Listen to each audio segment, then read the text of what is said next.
Hi, good evening everybody, and welcome to the daily Rambam Shir, 3 chapters per day. Today we will be covering the rules of Yibbum and vChalitzah from the 3rd until the 8th chapter. The number of the lesson today is number 83, which has a very special significance associated with the Rambam.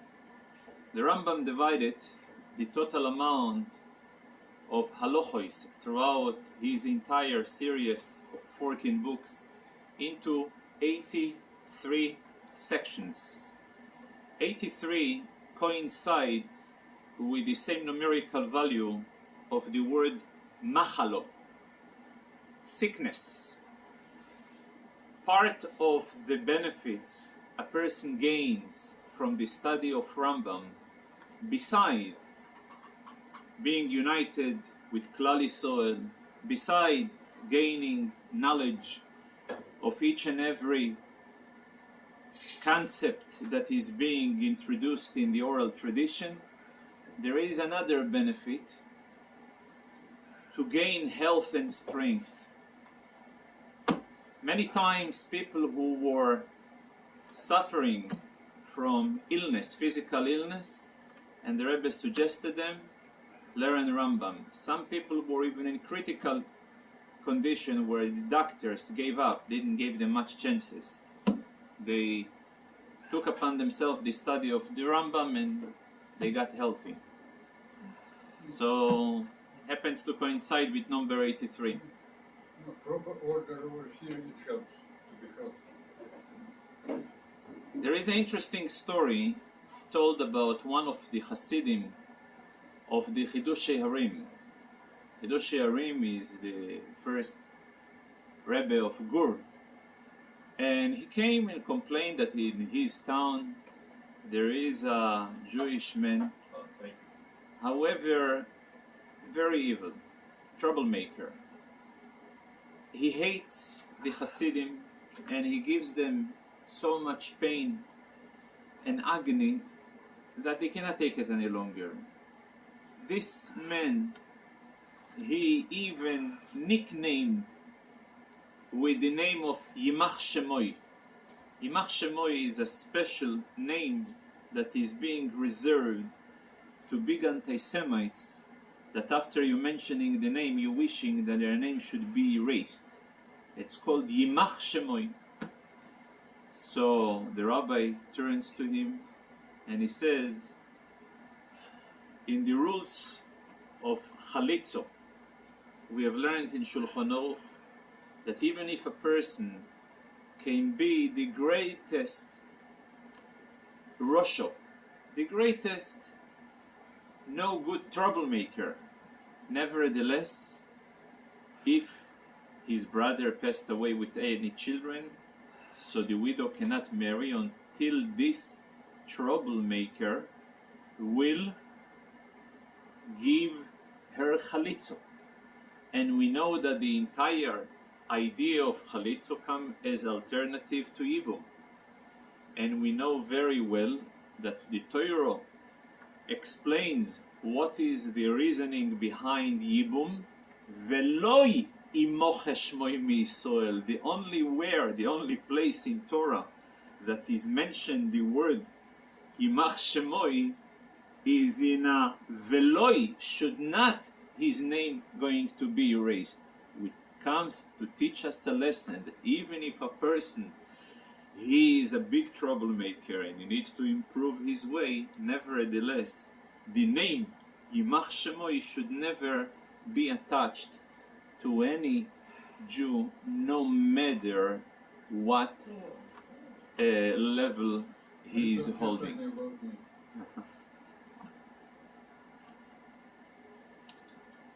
Today's chapter deals about the extent of trust and credibility I assign to a declaration of a human being.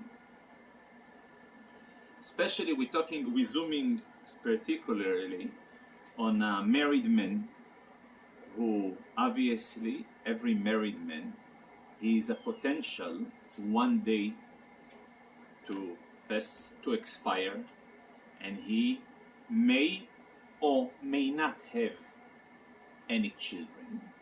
So if he'll have, so which means every married man has a potential to die, and when he dies, in order for his wife to be tied to a Yibbum, two conditions must be met. Condition number one, that he should not have any children, and condition number two, he should have brothers. Those two conditions, they are the recipe for Yibbum or vChalitzah alternatively. So here is a man who is married. We don't know whether he has children or he doesn't have children. Let's start with the situation that we, under the presumption and under a previous knowledge, that he doesn't have any children. So therefore, if he dies, his wife is a candidate for Yibbum, and until a vChalitzah or Yibbum will be done, she cannot marry no one else.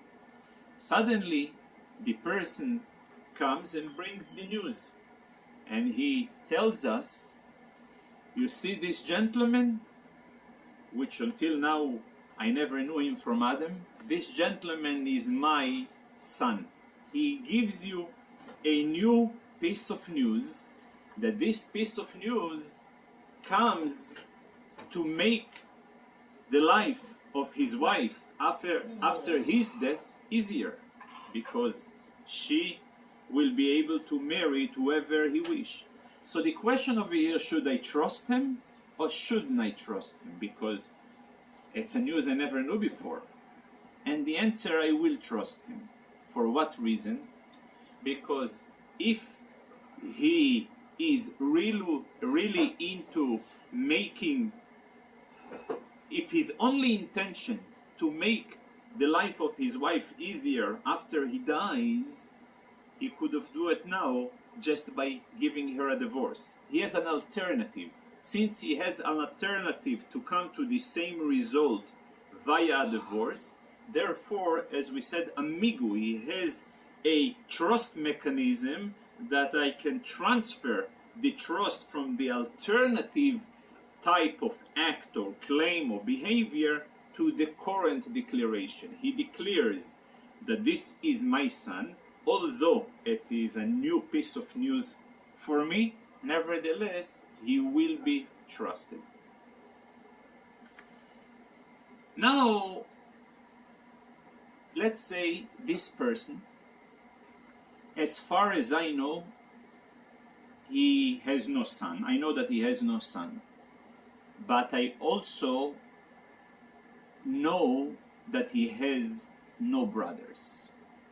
He has no brothers. Suddenly he comes one day and he says, you see this gentleman? This is my brother. He gives a new piece of news that based on this piece of news, by declaring this individual as his brother, the implication of it, if I will trust him, that his wife will have a big problem when he expires. When he dies, his wife won't be able to marry anybody until this new gentleman brother will give her the vChalitzah. So the answer, I don't trust him. And I don't trust him. And the Tzemach Tzedek, the third Lubavitcher Rebbe, gives a very interesting explanation, very logical.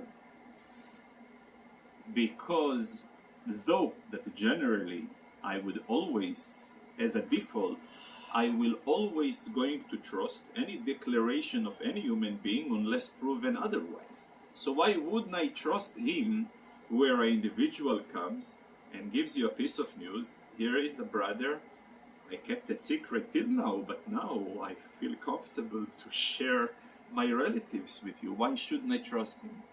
And the answer here is because he is very biased. What is his bias? The bias is that there is a natural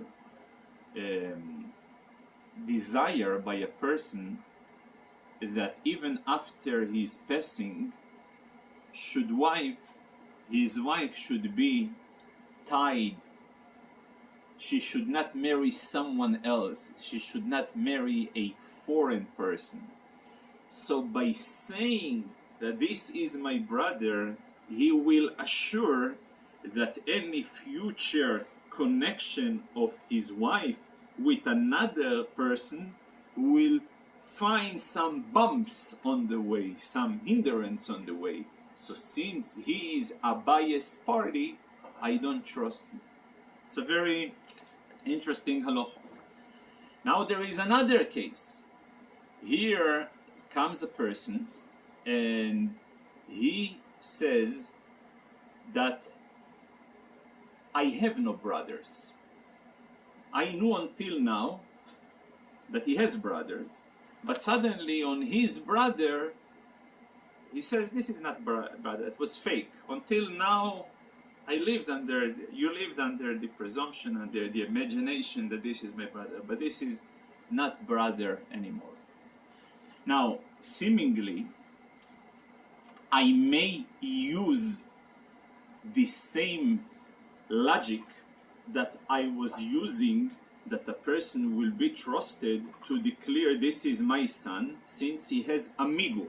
Because if he really wants to make the life of his wife easier, he has an alternative to divorce. And over here as well, when he says this is not my brother, I should also may trust him, since why should he lie? He always has the alternative to divorce, and then his wife is not going to be tied to expectation of vChalitzah. So here comes an interesting ruling that amigo, a transformation of an indication of trust based on so-called alternative argument, is not sufficient enough to break a pre-existent chazoko. Pre-existing chazoko, pre-existing public and widespread knowledge is not sufficient to break it with a weak mechanism of amigo. Amigo is always good in a background of no previous knowledge, of no existing reality. But amigo is not sufficient to break a strong pre-existing reality. So therefore, a person who declares that this is not my brother, he's not going to be trusted. And therefore, when he dies, she won't be able to marry anybody until she's going to get from this gentleman a vChalitzah. Another example. A person tells you before he dies that you see this lady, not my wife, a lady. I was fooling around with her, and this child, this single mom, it's my son. That's what he declares. So I may, again, why should I not believe him? Here is a person comes and tells you about this particular single lady that lives with this boy, that this is his. I have all the reasons in the world to believe him. The reason that I don't believe him, because same way that she fooled around with him, she may fool around with other people as well. So therefore, there is always a doubt, which means I believe him that he fooled around with her, but I don't believe him that this is indeed his son. So we see over here what is the boundaries, at what point, as we spoke yesterday. The default that when a person gives any declaration, he should be trusted. However, when he comes to break a widespread and a pre-existing reality, he needs to have a strong evidence that will support him. Or whatever reason that I have to doubt the validity of his word with circumstantial evidence, that will also going to block the spread of the trust that I will assign to his words.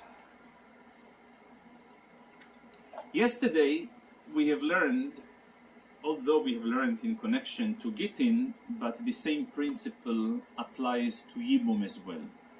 We spoke that when it comes to testify about a person who died, so even a servant, even a girl, even a Masiach lefi tumoy, what we call innocent talk that was made by a non-Jew or by a minor for that matter, will be accepted in order to determine that a person is dead.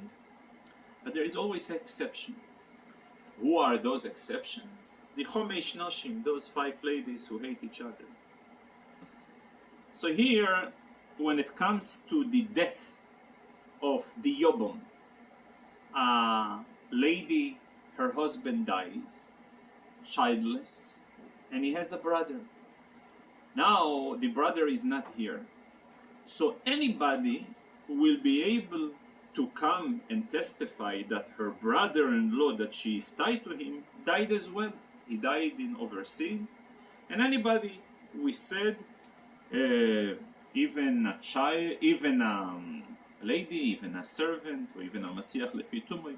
But again, her sister-in-law is not going to be trusted to give testimony for her that her brother-in-law died, because any testimony of a sister-in-law is not going to be sufficient in order to accept it for the sister-in-law. So here comes a very interesting situation. There are 2 brothers who are married to 2 ladies. Each and every one of these ladies comes and gives testimony in Beis Din that my husband died. So here is a problem.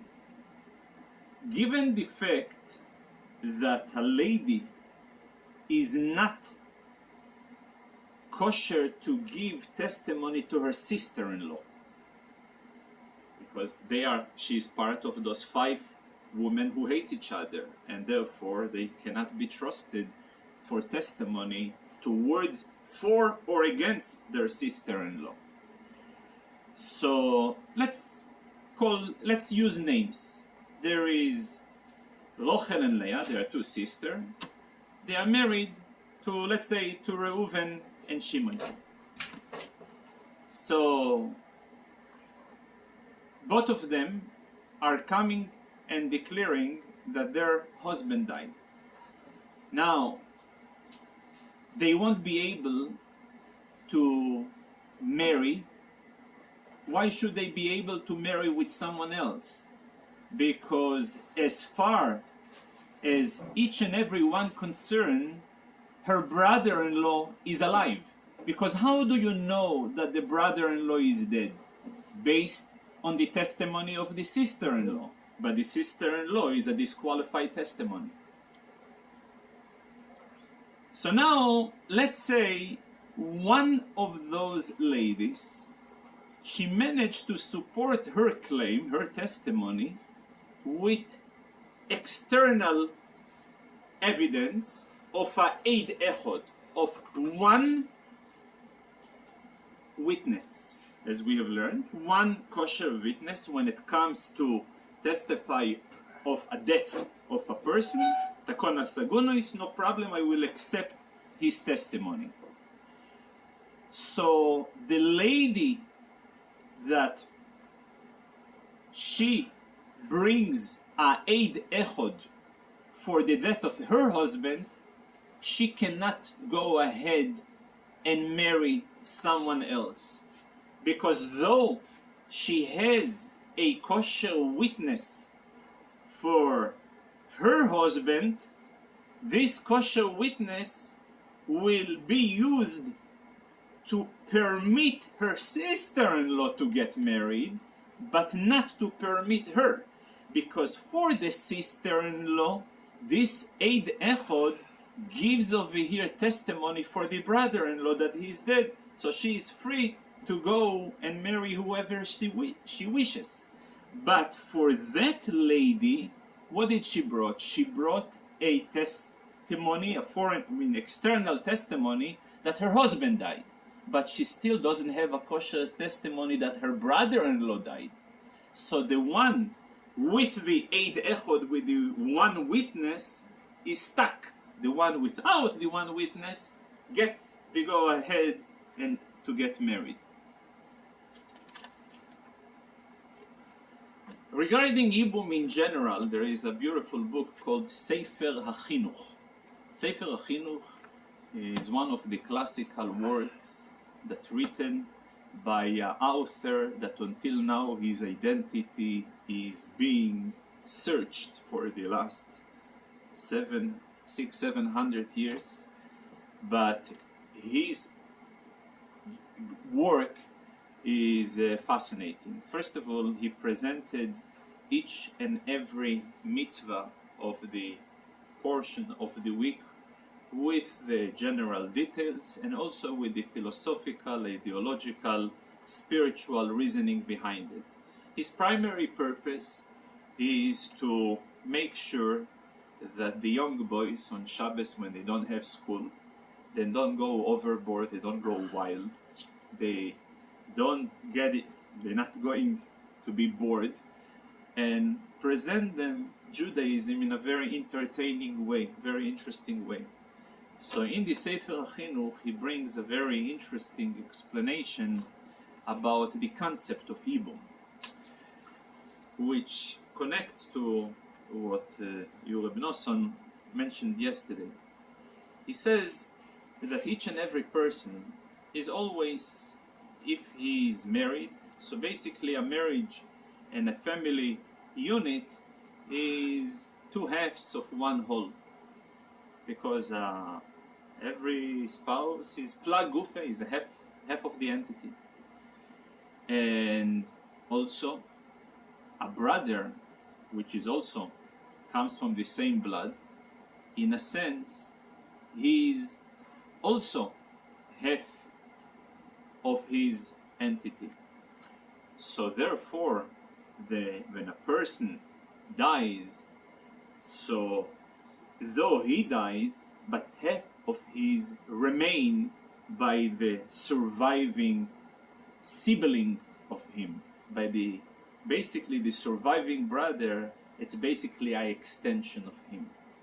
So since for one reason or another their life with his wife was not capable to produce any children, so obviously the sign that the children must be produced, the continuation from his other half.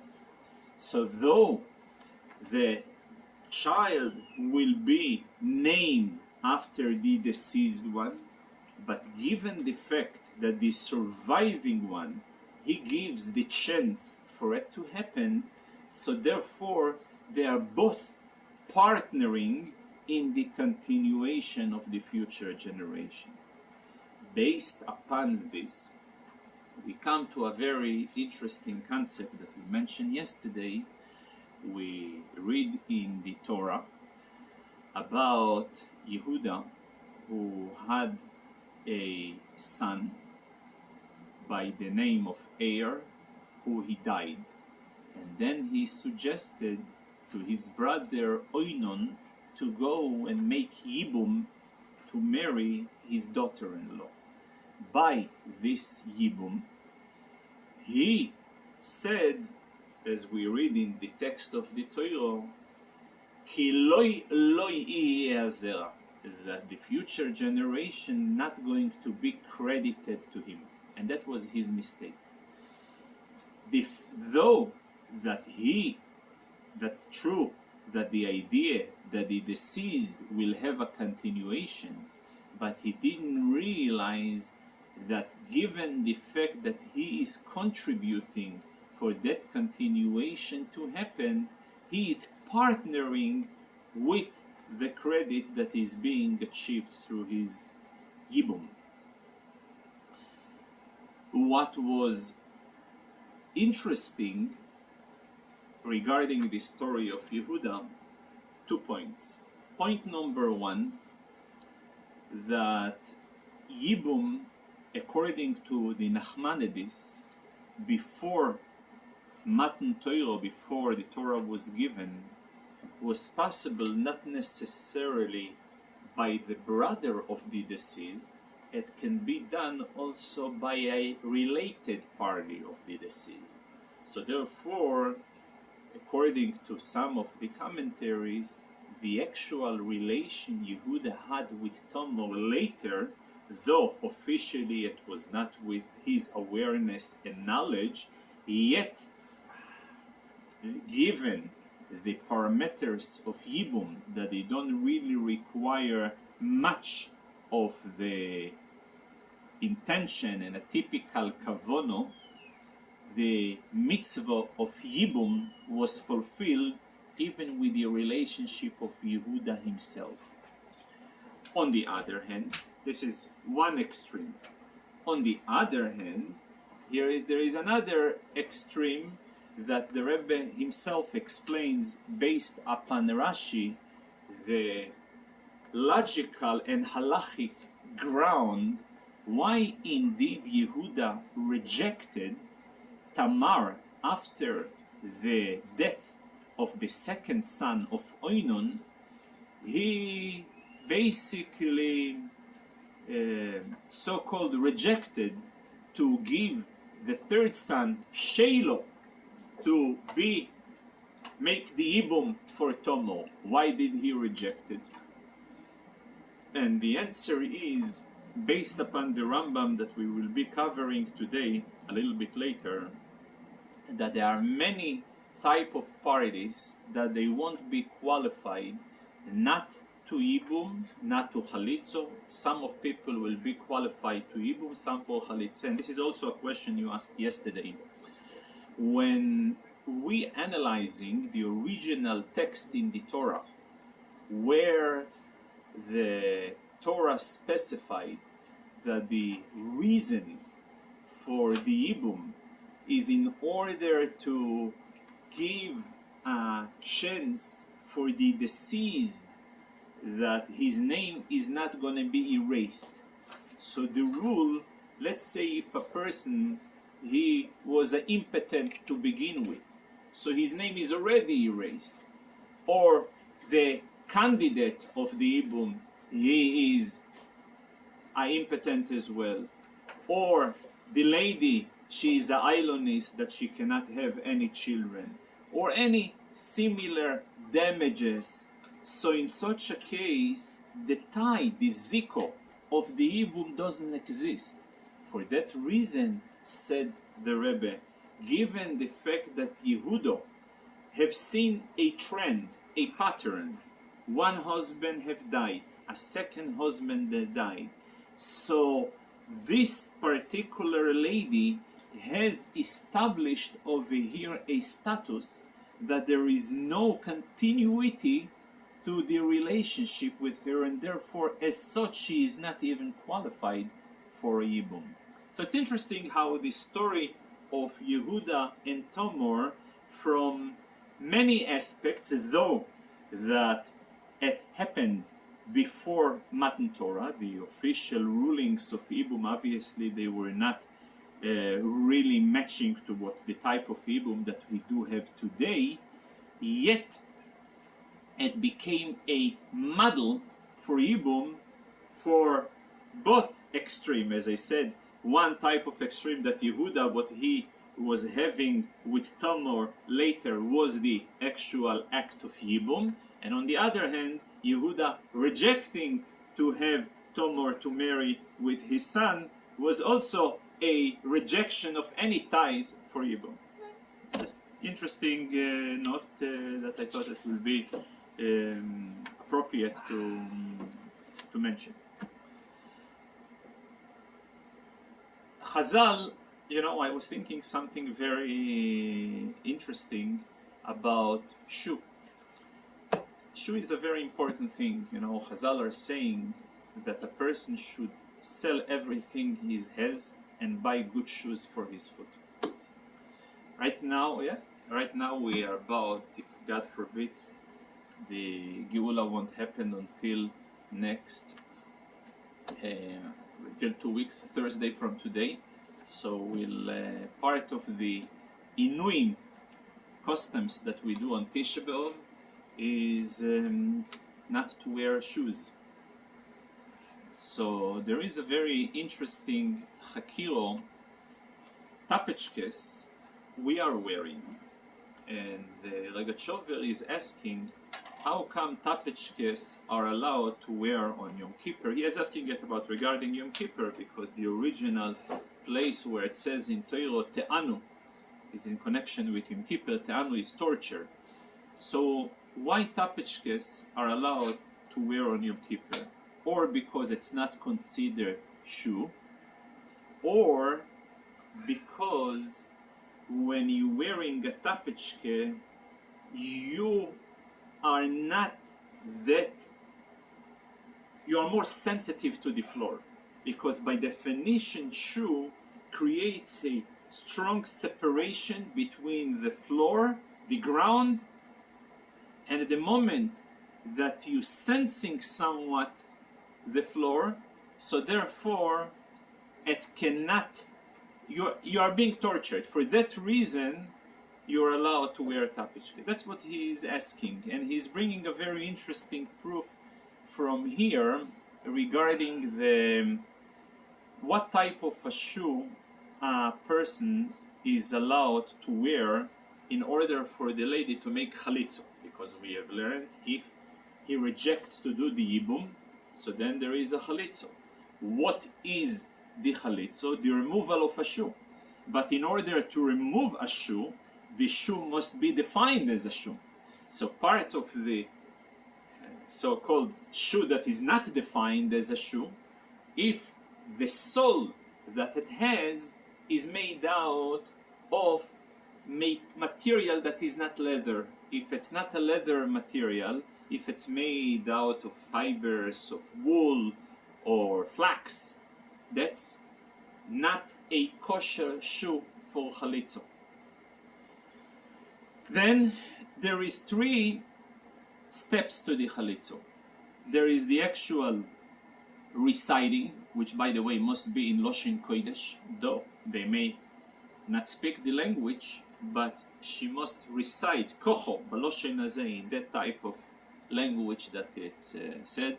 It must be by day, it must be in front of three dayonim, it must be a proper shoe, it must be on the right side, on the right foot, and she needs to take out the shoe, throw the shoe, and spit in such a way he should be able to see the spit. If he doesn't see the spit, it's a problem. She needs to spit. If, let's say, if she happens to be way taller than him and her spit went away, flew away, and he haven't seen it, she needs to do it again. So there is 3 steps to the. Then there is the final, where the crowd who is attending must be say chalutz hanal, chalutz hanal, chalutz hanal. This is the person that his shoe was taken out. That's ideally, but the question, what is critical? And the answer, what is critical, is the action. Let's say, for example, she, for one reason or another, they were not reading or reciting the nusach. It's still okay. It needs to, of course, needs to do it again, but it's